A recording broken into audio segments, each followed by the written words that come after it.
Welcome back to VV study. मेरा नाम है संतोष कुमार। आइए आज हम देखेंगे फाइनेंस का एक सब्जेक्ट है स्ट्रेटजी कॉरपोरेट फाइनेंस। इसके हम सिलेबस को देख लेते हैं। पहले सिलेबस देखते हैं। स्ट्रेटेजिक कॉरपोरेट फाइनेंस में आप क्या सीखेंगे, एक बड़ी कंपनी को चलाने के लिए क्या क्या दावपेच अपनाना पड़ता है, ये चीज़ें आप इस सब्जेक्ट में सीखेंगे। चलिए इसका सिलेबस देख लेते हैं, क्या कहता है इसका syllabus.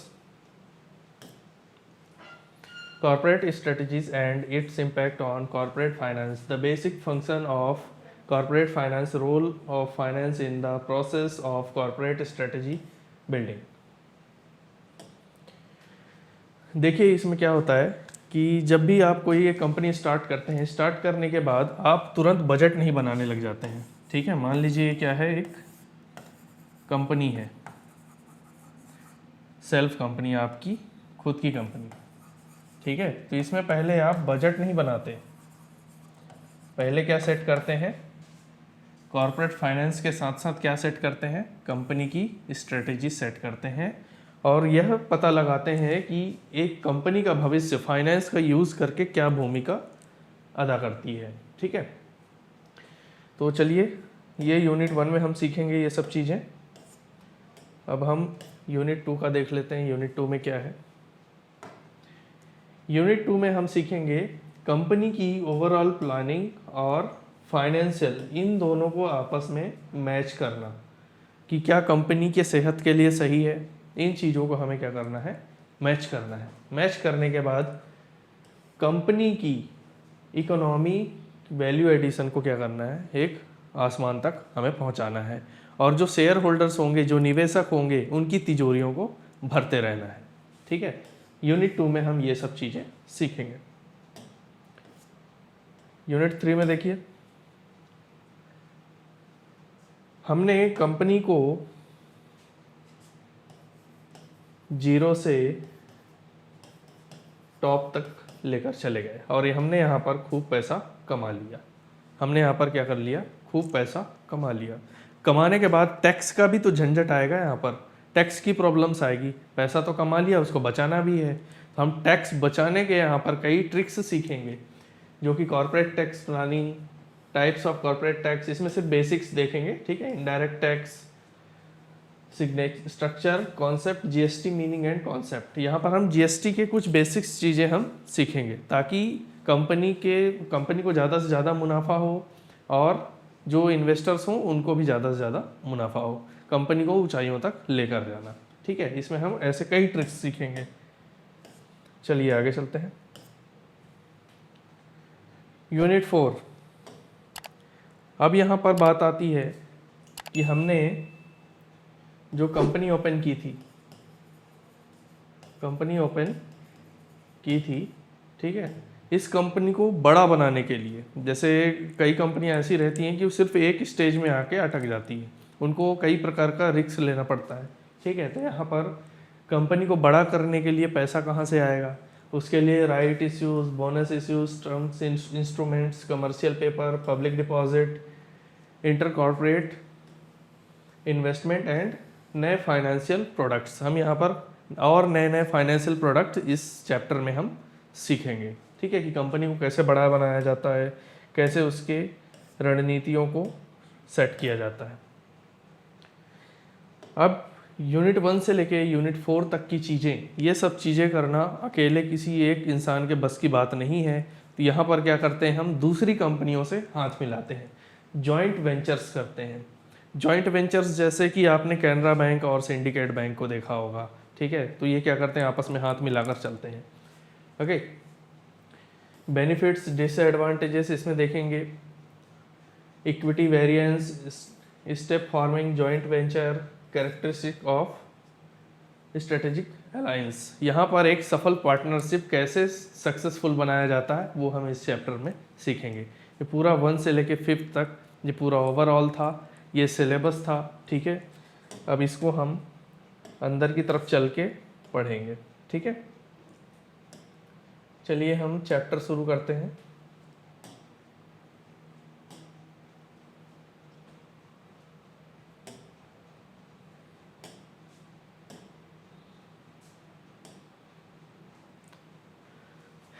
MBA fourth same strategic corporate finance, जो कि मैंने आपको पहले ही बता दिया था कि एक फाइनेंस का स्पेशलाइजेशन है। ठीक है, फाइनेंस एक स्पेशलाइजेशन जिसका एक सब्जेक्ट है। यूनिट 1 में टॉपिक 1 देखेंगे हम। टॉपिक 1 में क्या है? Corporate strategic and its impact on corporate finance, कि कैसे एक कंपनी में हम फाइनेंस और अच्छी रणनीतियाँ बनाकर वो कंपनी कैसे यूज़ करती है, बड़ा होने पर, छोटा होने पर वो कंपनी क्या यूज़ करती है, ऐसी कौन सी रणनीतियाँ अपनाती है जिसकी वजह से वो खुद को आगे बढ़ा पाता है और लॉस होने से बचाता है। अगर लॉस जा रहा है तो क्या करता है, ऐसी कई चीज़ें हम इसमें देखेंगे। चलिए देख लेते हैं।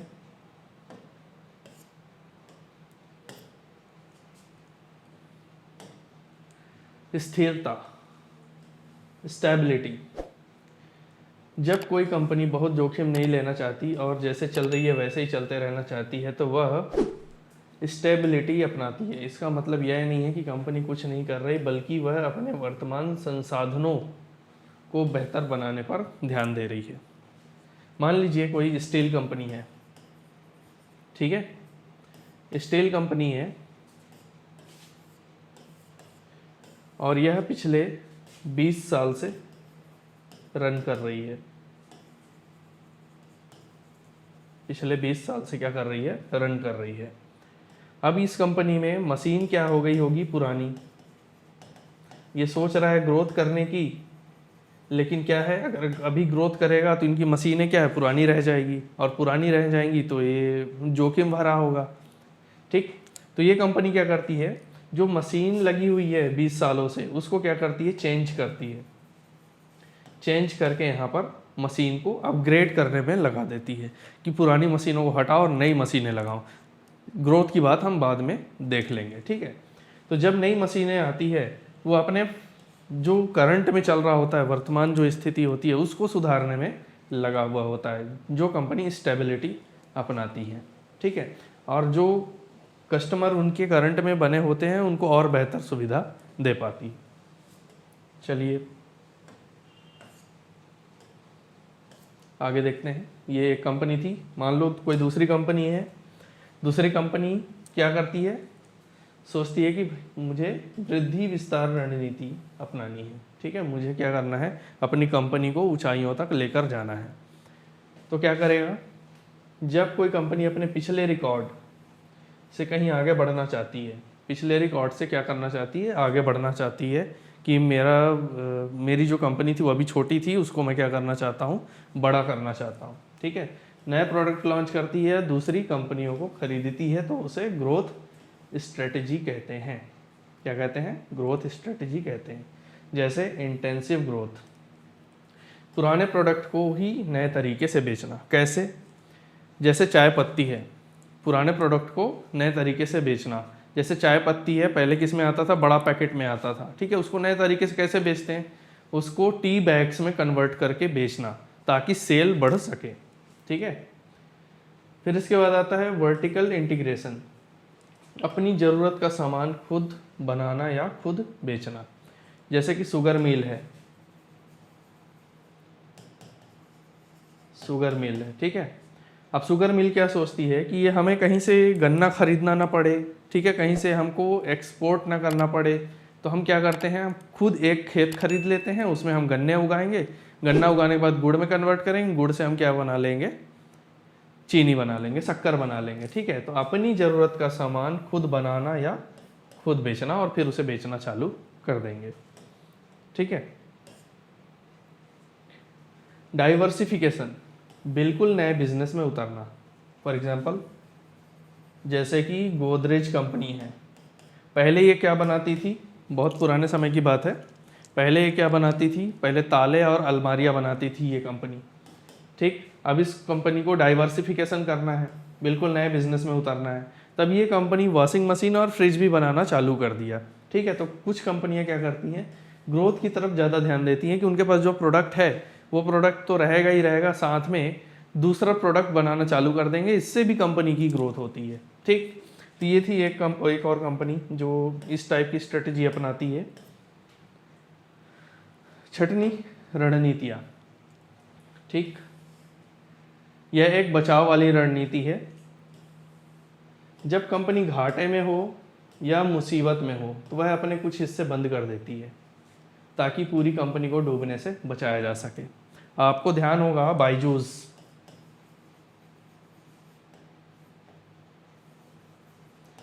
बायजूस, ठीक है, पहले कंपनी खूब ग्रोथ करती थी, खूब बहुत ग्रोथ करती थी, ठीक है। फिर अचानक क्या हुआ, कंपनी घाटे में जाने लगी, मुसीबत में आने लगी, ठीक है। तो वो टर्न अराउंड लेने की कोशिश की, कंपनी को फिर से पटरी पर लाने की कोशिश की, लेकिन पॉसिबल नहीं हो पाया। तो कुछ फालतू खर्चे कम करने पड़े और कुछ स्टाफ की छटनी करना पड़ा, ठीक है। उन लोगों ने बहुत से स्टाफ को ऐसे निकाल दिया, क्योंकि कंपनी ऐसा करती जानबूझकर तो नहीं करती है, लेकिन कोई ना कोई प्रॉब्लम आने की वजह से ही करती है कि उस कंपनी ने 200 एम्प्लॉय को निकाल दिया, 1000 एम्प्लॉय को निकाल दिया, उसकी कोई मजबूरी रहती है तभी वो निकालता है, अदरवाइज़ कंपनी नहीं निकालती है। घाटे में रहती है, मुसीबत में रहती है तभी निकालती है, ठीक है। तो कंपनी को फिर से पटरी पर लाना ये पॉसिबल नहीं हो पा रहा था इस कंपनी के लिए, फालतू खर्चे कम करने के बाद भी पॉसिबल नहीं हो पा रहा था। फिर क्या किया, स्टाफ की छटनी कर दिया, मतलब स्टाफ को निकालना चालू कर दिया, खर्चे कम करना चालू कर दिए, ठीक है। कंपनी के किसी एक हिस्से या विभाग को बेच देना, कंपनी के किसी एक हिस्से या विभाग को बेच देना। जैसे कि ये कंपनी है, जैसे कि ये कंपनी है, ठीक है, इसने इंडिया में 100 ब्रांचेस बनाई, ठीक, तो उसमें से 70 ब्रांच को बेच दिया। कंपनी के किसी एक हिस्से या विभाग को बेच देना डाइवेस्टमेंट कहलाता है, ठीक है, ताकि वो अपने खर्चे कम कर सके और छटनी रणनीतियाँ ये कंपनियां अपनाती हैं, ठीक है। लिक्विडेशन, जब कोई रास्ता ना बचे तो पूरी तरह कंपनी ही बंद कर देना। बायजूस अभी दिवालियापन से गुजर रहा है, दिवालियापन से गुजर रहा है। अगर ये सिलसिला और भी चलता रहा तो कंपनी के पास कोई रास्ता नहीं बचेगा और उस कंपनी को बंद करना पड़ेगा, ठीक है। ऐसी कई कंपनियां आती हैं और कई कंपनियां बंद हो जाती हैं, तो वो कंपनीज क्या करती हैं, ऐसी स्ट्रेटजीज अपनाती हैं, ओके। चलिए आगे देखते हैं। संयोजन रणनीति, बड़ी कंपनियां एक ही समय पर अलग अलग विभागों के लिए अलग अलग प्लान अपनाती हैं। जैसे कि मान लो ये मोबाइल कंपनी है, एक कंपनी की मोबाइल है, ओल्ड ऑफिस है, ठीक, ये हो गया प्लान ए। अब कंपनी कॉम्बिनेशन स्ट्रेटजी अपनाती है, प्लान बी। अब उसको ग्रोथ भी करना है, न्यू शॉप, ठीक है।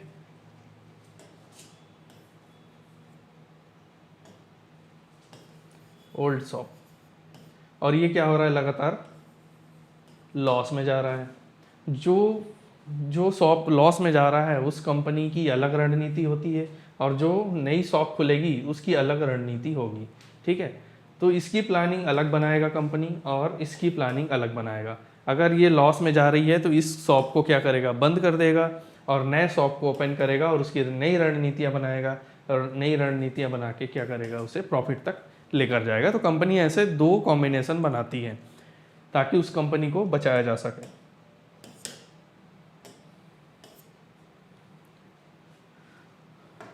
चलिए देख लेते हैं कि कंपनी को बचाने के लिए कंपनी क्या क्या बातों को ध्यान में रखना चाहिए। जैसे कि कंपनी का लक्ष्य स्पष्ट होना चाहिए, टाइम फ्रेम उसका स्पष्ट होना चाहिए, ठीक है, और उसे मापा जा सके, ठीक है, मेजरेबल किया जा सके, ठीक है। प्रतिस्पर्धी लाभ, कंपनी के पास कुछ ऐसा होना चाहिए जो उसके प्रतिद्वंदियों के पास ना हो, जैसे बेहतर ब्रांड इमेज या कम कीमत। अब यहाँ पर हम बात करते हैं इकोनॉमिक में मोनोपोली, जिसका कोई कॉम्पिटिटर नहीं है, आपको मजबूरन उससे जाना ही पड़ेगा। जैसे कि रेलवे।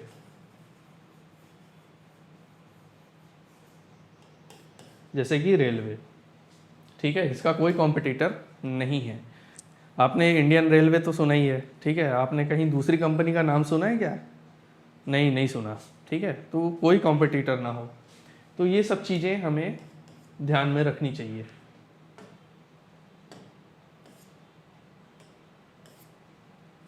सो लास्ट में थैंक यू, हमारा यूनिट 1 का टॉपिक 1 लास्ट में मतलब ख़त्म हो चुका है।